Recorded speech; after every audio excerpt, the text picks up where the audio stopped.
परमेश्वर के धन्य नाम की महिमा हो। प्रभात मनन के सत्र 2561 में आप सभी का बड़े प्रेम के साथ स्वागत करता हूँ। यूहन्ना की पहली पत्री 3 अध्याय की 4 आयत पर हम आज मनन करेंगे। जो कोई पाप करता है वो व्यवस्था का विरोध करता है और पाप तो व्यवस्था का विरोध है। एक बार एक कलीसिया में मुझे संडे स्कूल के विद्यार्थियों से बात करने का अवसर मिला। मुझे ये जिम्मेदारी दी कि वो संडे स्कूल के पूरे बच्चों के साथ वचन को साझा करें। मैंने सोचा कि बच्चों के सामने एक संदेश प्रस्तुत करने से ये अच्छा होगा कि उनसे कुछ सवाल जवाब करेंगे। निम्न विचार से मैंने उनसे एक सवाल किया। मेरा सवाल ये था कि पाप किससे कहते हैं? व्हाट इज कॉल्ड सिन? जैसी मेरी प्रतीक्षा थी वैसी ही लगभग सभी बच्चे उन सारी गलतियों को, जैसे झूठ बोलना, झगड़ा करना, हत्या, लूट, व्यभिचार इत्यादि पाप के विभिन्न प्रदर्शनों को मेरे सवाल के जवाब स्वरूप बताए। मैंने उनसे पुनः कहा कि मैं आपसे ये नहीं पूछा कि पाप कैसे कैसे दिखाई देते हैं। मेरा सवाल यह है कि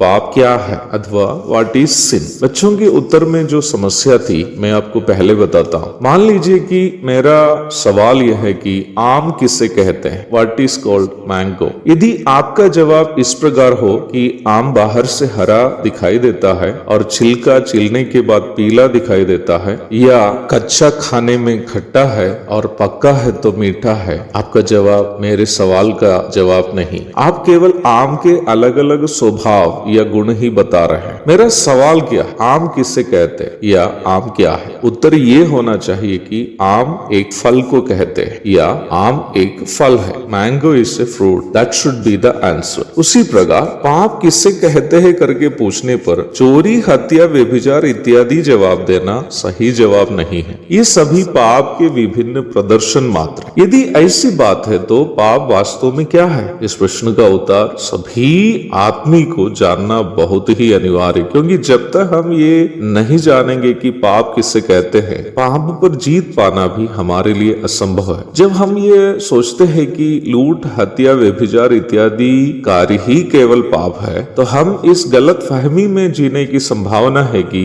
यदि हम इन कर्मों को नहीं करते हैं तो हम एक पवित्र जीवन बिता रहे हैं। सच्चाई यह है कि ज्यादातर मसीह लोग भी और अनेकों गैर मसीही भी इस सोच में जीने वाले हैं कि इस प्रकार के बुराइयों को वे लोग नहीं करने के कारण वे पवित्र जीवन बिताने वाले हैं। इस गलत फहमी में लोगों को फंसा कर रखना भी शैतान का एक षड्यंत्र है, ताकि मनुष्य कभी भी पाप से छुटकारा नहीं पाए। मुझे मालूम है कि आपके अंदर भी अभी एक जिज्ञासा होंगे कि ये जानने के लिए कि पाप सच में क्या है। यदि है तो मैं आपके कारण प्रभु को धन्यवाद देता हूँ। यूनानी बाइबल में, विशेषकर नया नियम में, पाप के लिए उपयोग किए गए शब्द अमार्टिया है। इसे हमार्टिया करके भी उच्चारण किए जाते हैं। प्रारंभ में पढ़ी गई पद में भी समान शब्द का उपयोग यूनानी में किया है। इस शब्द का शाब्दिक अर्थ अथवा लिटरल मीनिंग लक्ष्य से चूक जाना अथवा मिसिंग द मार्क है। मान लीजिए कि एक बच्चा आम के पेड़ में टांगा रहने वाला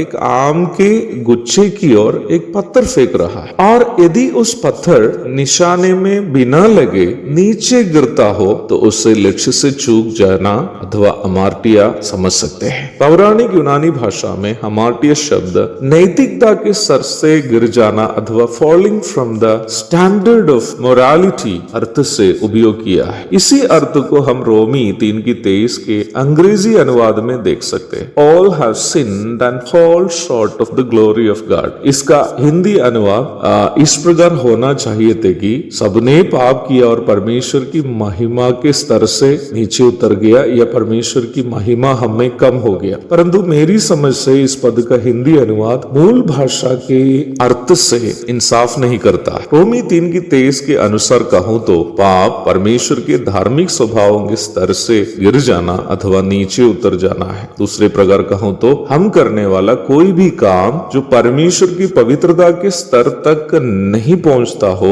तो वे सभी परमेश्वर की नजर में पाप है। इस विषय को थोड़ा सा और भी गंभीरता से समझना जरूरी है। प्रभु दया करे तो कल हम लोग आगे इसी विषय पर चर्चा करेंगे। तब तक के लिए आपसे विदा हो जाता हूँ। प्रभु आप सबको आशीष दे। आमीन।